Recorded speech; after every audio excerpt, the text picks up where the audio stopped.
Now, you've probably heard from a number of sources that Scrum is an agile framework, and that is correct. Now, I don't want you to say Scrum is agile because that's not correct. Scrum is not agile. It is an agile framework. So you need to delineate between Scrum and agile. Agile is the mindset. Scrum is a framework that allows you to practice that mindset.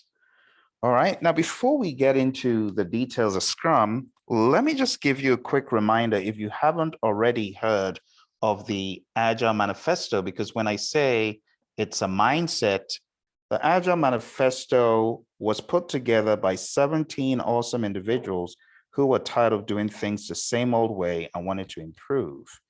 And they came out with this manifesto, and it says, we're uncovering better ways of developing products by doing it and helping others do it. The summary of what they had in the values for the manifesto are: people interacting is more important than processes and tools.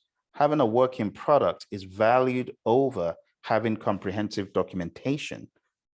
Collaborating with the customer is better than contract negotiation, because through collaboration, you get further ahead.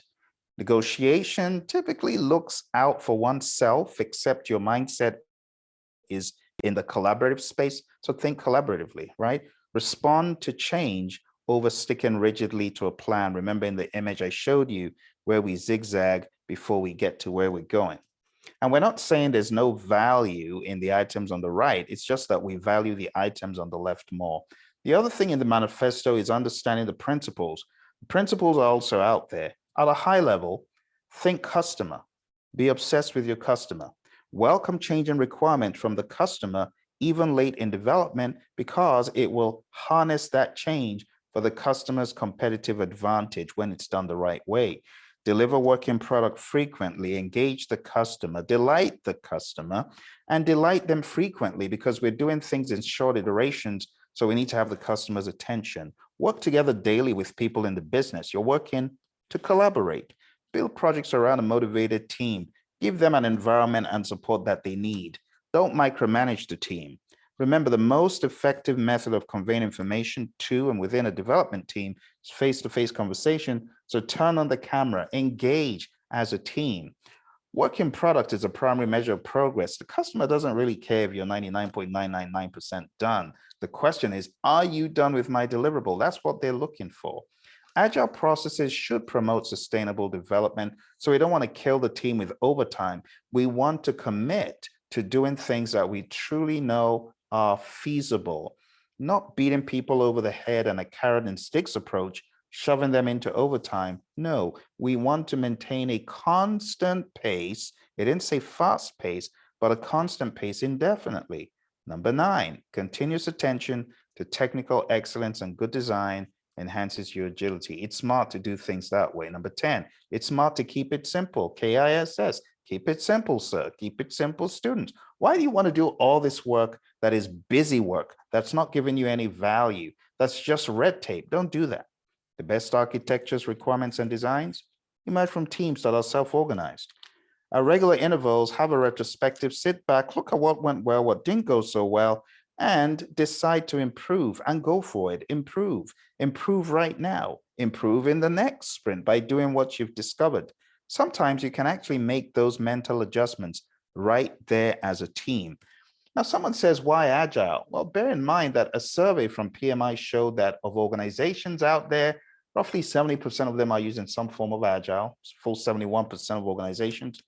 And what we further realized that in these organizations that use the terminology and say they are in their mindset Agile, we found that a lot of them are using one particular framework, one recurring framework. Can you guess which framework it is? You're right, it's Scrum. So when we talk about Scrum, my friends, this is why we need to talk about Scrum. Scrum is a very, very important framework. And roughly 90% of organizations that say they are agile in mind and in practices, the truth is they use Scrum in its entirety or some elements of Scrum. So we're going to talk about Scrum in a little bit more detail. I want to furnish you with some thoughts and some information to help you, whether you're preparing for a PSM exam, a PMP exam, an ACP exam. What I'm going to share is going to help you. So let's talk about Scrum. When we talk about Scrum, you got to understand that this is lightweight. If you look at the Scrum guide put together by the two co-creators of Scrum, Ken Schwaber and Jeff Sutherland, what you're going to find is a very lightweight framework. It's unbelievably light. It's 13 pages. So it's one of the frameworks that a lot of people who are agile in practices use. Now, this whole framework revolves around 3 roles, 5 ceremonies, we call them events now, and 3 artifacts. 3 roles, you could call them responsibilities, 5 events, ceremonies, meetings, if you want to call them that, to make it simple for you, and 3 artifacts. We're going to talk about that. The thing about Scrum is it's based on 3 pillars: transparency, inspection, and adaptation. The standards of Scrum, like I said, we're looking at these 3 roles, but we're looking at roughly 3 to 9 people, right? In reality, you might find a team being more in that central point between 7 plus or minus 2. Now, the sprint, we look for it to be between 1 to 4 weeks, or if you will, less than 30 days, not more than that. The sprint is time bound. Once you decide what the sprint cadence is, you keep it as such. Not to say you couldn't change it, but you're not changing your sprint cadence every week. The key thing is that the Scrum team is aiming to build a potentially shippable increment by the end of each sprint. Now, the daily stand-up meetings are a huge part of the heartbeat of Scrum. So within Scrum, we have the sprint, which is the heartbeat. And within the heartbeat, you got another pulse in the daily Scrum. You might hear people just casually referring to it as a daily stand-up meeting, but the better way to refer to it is a daily Scrum, because a daily Scrum has some specific, you could call them rules of the game, if you will. For example, we could use a daily Scrum to unearth impediments, but we're not going to solve the impediments in the daily Scrum. Unlike some other meetings in the world of traditional, one of my bosses said, "Phil, please don't invite Bob's boss to this meeting. You know, he only likes to solve problems in meetings."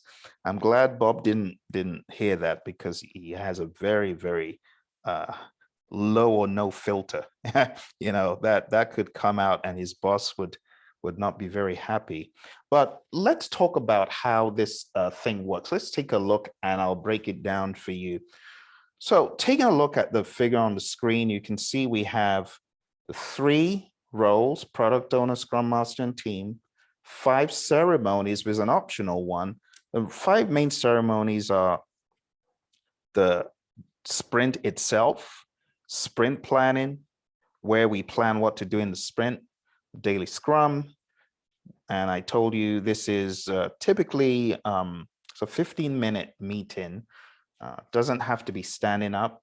There's some individuals who may have mobility issues. So it's not a stand-up meeting in every team, but standing up helps keep you on point and keep you in the zone if you're able to. We have the sprint review, where the customer reviews the potentially shippable increment, now just referred to as increment. And we have a sprint retrospective. The retrospective is where the team looks at what went well and what didn't go so well. Now, when I talked about the roles, let me be more specific. The roles are now very specific to developers, So when I say team, that's really what I'm talking about. Developers, we have the Scrum Master, and we have the product owner. So the language is rather specific to developers. Some people may say development team, the same thing. Now, the question is, how does this stuff get in here? You could use various estimating techniques. So there's nowhere in this that we need to use a particular estimating method. No one is saying you have to use planning poker or you have to use t-shirt sizing, but these are some things that are used in the practical world of Agile to size work being done. They don't even have to be stories, but they could be user stories. They could be. They don't have to be. Some people may refer to them as requirements, but that's a whole different topic. We cover all these details in the project management masterclass. And then going into the different approaches you could use to size, you could use planning poker, where each team member has a deck of cards, and based on what they think the sizing is, based on experience, based on a number of factors, we go ahead and size the stories. We use the process called triangulation. We also use that same concept when we use affinity estimating. It's another way we could size stories or size the work being done. Again, I really want to make it clear, doesn't have to be planning poker or t-shirt sizing. So again, planning poker, just to go back a few steps here, it's like a game, all right? Let's go back. It's a game that team members can play and play this during planning meetings. They ensure that the team, the developers, people who are actually doing the work are participating. Now, this, as I taught this to Bob, he got pretty excited because he felt this would be something cool to do with the guys and girls. And of course it is. Planning poker is great. If you've never played it, recommend that you learn about it and try it out. You can use planning, even in the world of traditional, you'll be amazed at how you can convert some of the really cool collaborative practices. Because the thing about planning poker is it enables the team to work on convergence, to work on collaborating as a team, to understand the outliers, and eventually to get to some sort of convergence regarding the sizing or just understanding. So to begin, each team member is given that set of cards, maps to the Fibonacci sequence on a lot of teams, which is a 1, a 2, 3, 5, 8, 13, 21, so on and so forth. Some teams don't use the full going to 21. They improvise from 20, 40, and over that. Each story is read aloud after the story is presented. Each team member is asked to hold up the card showing what level of involvement or effort should be allocated to that story. So remember, we're using the process of triangulation where we've got a smaller story, a bigger story, one of the same size. So using that as an envelope, we got an idea of, okay, if that story is a 1, then this story is a 3, and things like that. So once every team member gives their own point of view regarding the story, the individual that has the lowest one and the one who has the highest value explain why they've chosen that value. And people on the team that have expert knowledge, they're able to explain why they believe a certain story is easier, more difficult, why the gap is unrealistic, why it should be somewhere in the middle, things like that. So the team, they converge, right? Come to an agreement, rough. It doesn't have to be exact, everyone agreeing, but that exercise could be carried out a number of times to get to some form of convergence. So that's the planning poker. Now, let's talk about the affinity estimating. The thing about affinity estimating, often referred to it as t-shirt sizing, key thing is we want to get these arbitrary sizes like t-shirt sizes that don't have numbers. It enables very rapid mental assessments of what a piece of work, story, whatever you want to call it, could be. So the team, when the team is working, they may find they have so many stories that this would be a better option than planning poker. Planning poker takes time. Affinity estimating can give you some pretty good results within a shorter period of time, right? So like I said, to avoid the confusion, we kind of abstract away the numbers and we just go with these XS, S, M, L. So these are, imagine them being on the wall, right? It's like a t-shirt sizing. What you want to do is seed the wall. Seeding the wall means you got an example of an extra small, an example of a small story, an example of a medium story, and those are all under the sizes. So as team members have, let's say, a stack of cards with stories, they can look at the comparable stories under each one and decide from there, based on what we've seeded on the wall, this story I'm looking at will fall more into a large, so on and so forth, right? So by removing this numeric concept, the team is free to think a lot more abstractly, but there is a practical problem, as you can guess, right? When all is said and done, the mastermind behind, in other words, the facilitator, usually a Scrum Master or someone on the team, knows what the numbers are behind the scenes. So even though numbers are not visible, there is going to have to be some conversion at some point in order for you to really understand the concept of story points, which will help you find your velocity, completed versus committed, and metrics such as that. So when you have this level of understanding about Scrum and what it entails, the next level of understanding I would recommend is knowing a lot about the roles. And you can actually get a lot more about the roles if you go on down to scrumguides.org and if you read through scrumguides.org. So let me give you the top of the ways regarding these roles, because I know we've talked about some of the intricacies, but let's back up and talk about what the humans, the people on the team actually do. Let's talk about the product owner. So I refer to the product owner as a chief value officer, right? They're responsible for, at a high level, the vision, planning the releases, the person who really maintains the product backlog, the person who's responsible for it, the person who needs to prioritize the backlog, of course, with the help of the team, but pretty much that person who makes a decision about whether the product can ship. Think about the product owner as an authoritative individual who makes a decision about either stopping a sprint, continuing it, person responsible to provide clarity on a user story, the rationale behind the story to the developers as needed. You can also think about this being the, like I call it, chief value officer, right? All these things on the screen they're responsible for. Let's talk about the next role. Next role is Scrum Master. Contrary to what people think, the Scrum Master is not a project manager. Some people incorrectly think, oh, it's the equivalent of a project manager. No, that's not correct. Scrum Master ensures that the team is following good Scrum practices, responsible for removing any obstacles, impediments that are keeping the team from making progress. They use their network and channels of influence. Now, they don't have authority over the team, but they are influential. They got clout to be able to maneuver in the organization. They should. It's not the same as traditional project management. It's more of a coaching role. Think about the word facilitator. So you could say they're a facilitator. You could say they shield the team from external distractions.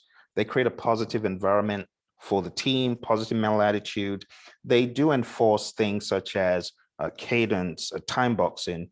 And a lot of times you find a Scrum Master being the person who maintains some sort of law and order when it comes to burn down chart information.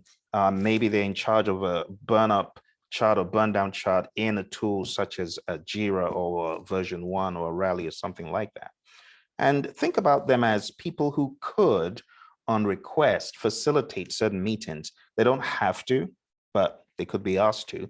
They don't have any authority over the team. Like I said, they cannot command the team to do anything. Instead, they need to serve the team. That needs to be more of the mindset. Scrum Master is someone who promotes technical excellence, good design, good engineering practices. You could see them as a point of contact to escalate stuff to. And you could look at them as the person who takes that topic for escalation to senior management. So like I said, they got clout, they know the organization and the network. They should know who's who in the organization in order to do the job effectively. Now, I get some people just starting off being Scrum Masters, being a little bit timid. You cannot afford to be timid because you are representing the team of developers. So think about it. If you cannot represent the developers well, how are you going to do your job properly? That's your role, right? So it's a very important role. It's one that defends the team, upholds the team, protects the team, acts in the team's best interest. That needs to be the mindset, okay? So when all is said and done, we need a high-performing team. So let's talk about the team. Now, we're talking really specifically here about developers, right? So let's talk about the developers. So when we talk about developers in the world of Agile, there are all sorts of numbers swirling around. But if you want to be very specific to the world of Scrum in particular, when we talk about the developers in the world of Scrum, we're not talking about an insurmountable number of people. We're talking about less than 10 or less. If you open up the Scrum Guide, which we will in a second, go to scrumguides.org. I really want you to be aware of where to get all this great information. You go to scrumguides.org and you look at the developers. You take a look at what it says here. Developers are the people in the Scrum team that are committed to creating any aspect of a usable increment. You see that? And if you look further in this document, you'll see the number of individuals that are recommended to be in the Scrum team. So let's go to the section that mentions Scrum team. And I'm going to highlight that section so that you're well aware of what the Scrum Guide says. It says, the Scrum team is small enough to remain nimble and large enough to complete significant work within a sprint. See that? Typically 10 or fewer people. See that? So when we talk about the team, there's some very specific things you need to think about, right? So we got a team of 10 or fewer people. In general, it has been found that smaller teams communicate better and are more productive. If Scrum teams become too large, they should consider reorganizing into multiple cohesive Scrum teams, each focused on the same product. And this publication, if you take a look at the number of pages, not a ton of pages here, there are only 13 pages in this version, right? So let's talk a little bit more about developers here. When we talk about developers, we're talking about a self-organizing cross-functional team. We've got cross-functionality, people who are able to test, people who are able to do analysis, development, people with domain expertise and skills.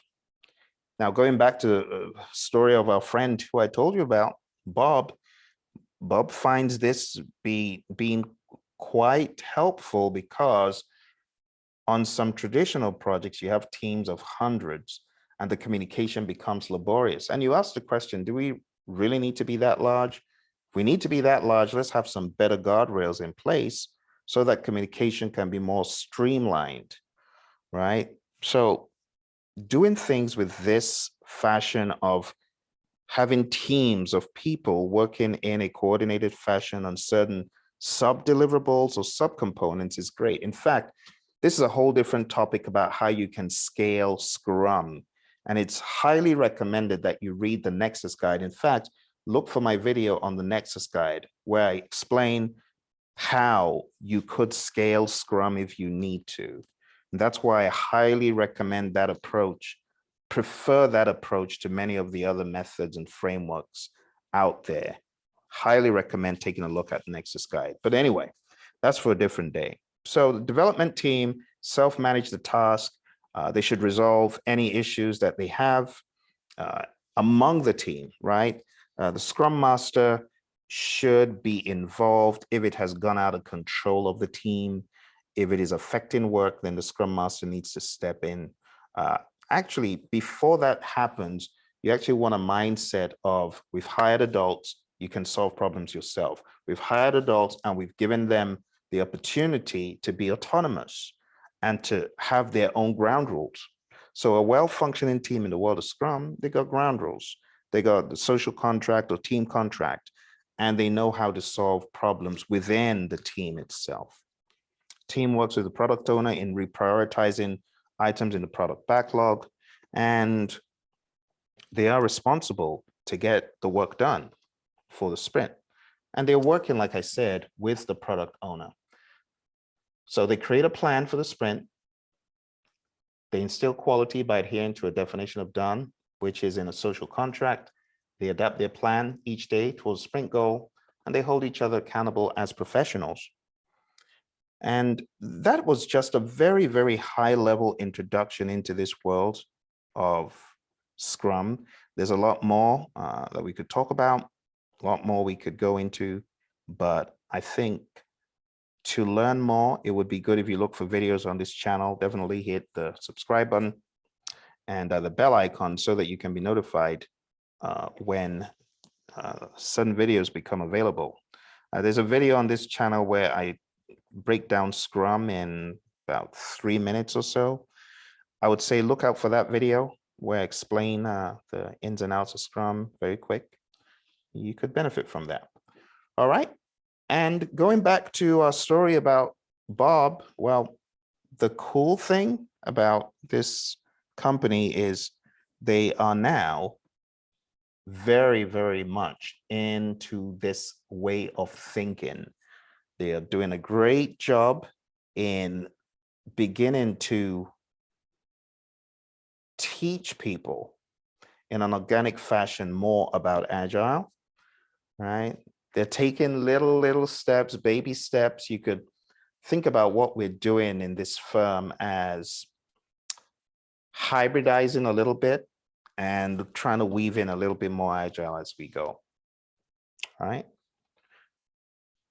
But as far as you, I need you to be Agile, stay Agile, keep learning. If you got any questions for me, put them in the chat. Thank you very much. Take care and see you again on another adventure soon.